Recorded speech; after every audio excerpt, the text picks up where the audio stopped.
దసరా నవరాత్రుల్లో అత్యంత ముఖ్యమైనటువంటిది ఏంటి అంటే విజయవాడ దుర్గమ్మ వారి దర్శనం. రోజుకొక అవతారంలో దర్శనమిస్తుంది, అలంకారంలో దర్శనమిస్తుంది.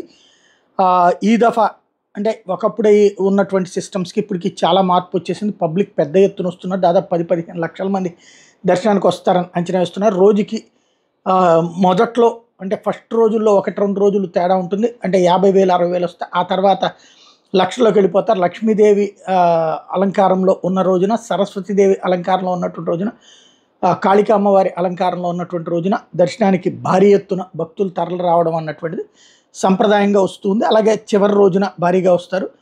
ఓవరాల్గా తెప్పోత్సవంతో ముగుస్తుంది.